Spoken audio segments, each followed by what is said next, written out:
Alright, it's 8:15, 2026. I'm out here again, slow pitch jigging as I do. There's quite a few other kayakers out there going for salmon. I'm still getting my reps in, so here I am. Last time I went out, I actually caught a haole, so I was actually really trying to target Lingcod. So what I was doing was not trolling, but basically going around the reef edges and really trying to make sure that I wasn't right in dead center. And basically, the idea is that being around the reefs, reef edges, that's where the ambush predators would be. So Lingcod, halibut would be there. So just me trying to do that.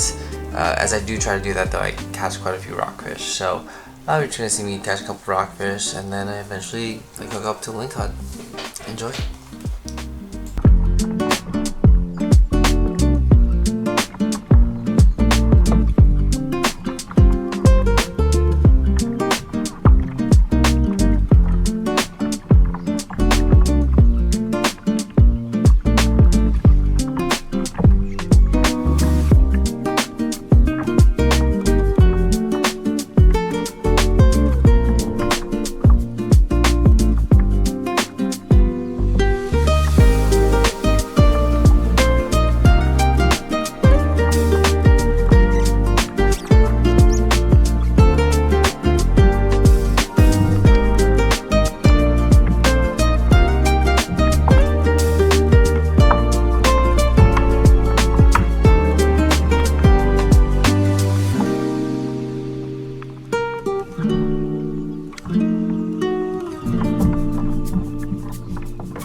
So you can see here, I hook up.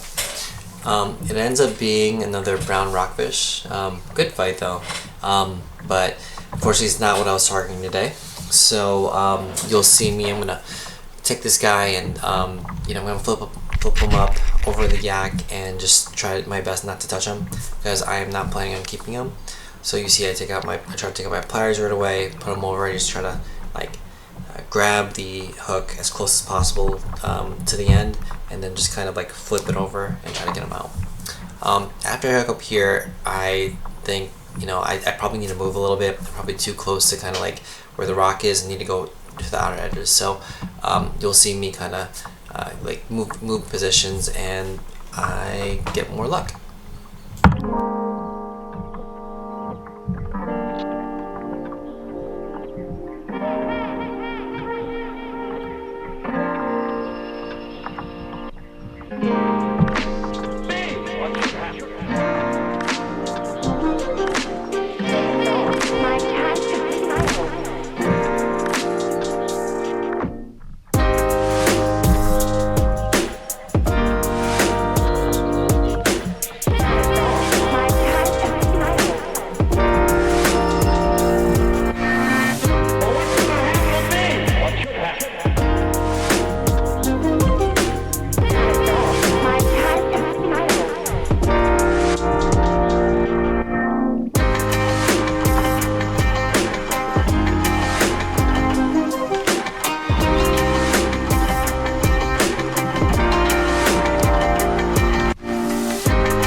Alright, so yeah, caught a ling.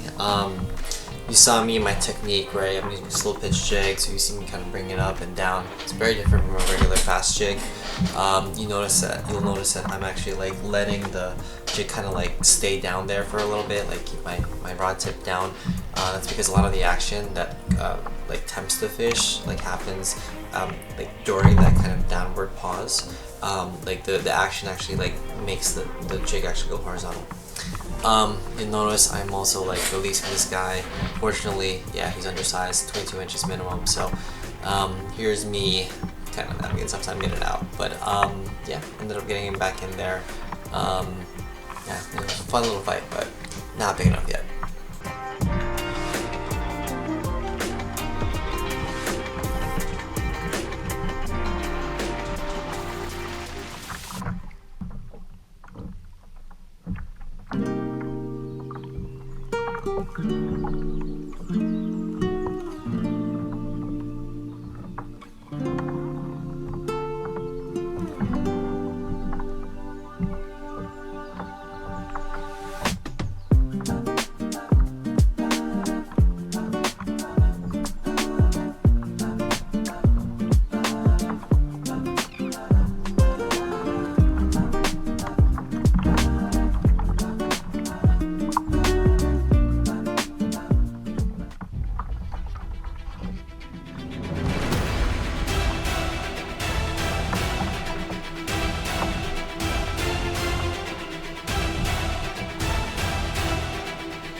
So I did it. I got the ling on the yak.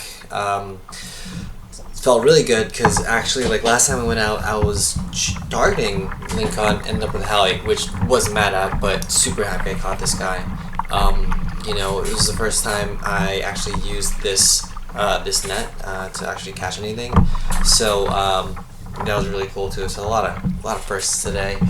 Yeah, it felt really good. This guy had a good fight. And yeah, so one thing I gotta say is, like, you know, this is the first time I handled this.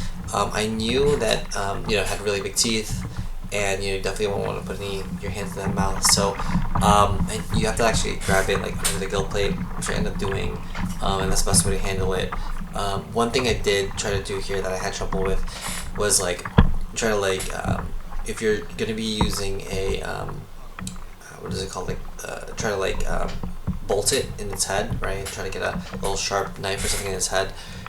Where its brain is, it was kind of hard to find. I couldn't exactly get it down right away, so unfortunately, like, I had to kind of like shimmy it a little bit to try to get it really, you know, like get it really dead. So, yeah, got it on the sugar here, and you know, I got her done. So this guy swallowed it. You could actually even see, like, you know, but you can't even see my jig at all. He's really in there. So, but yeah, mission success, and yeah, it's made my day.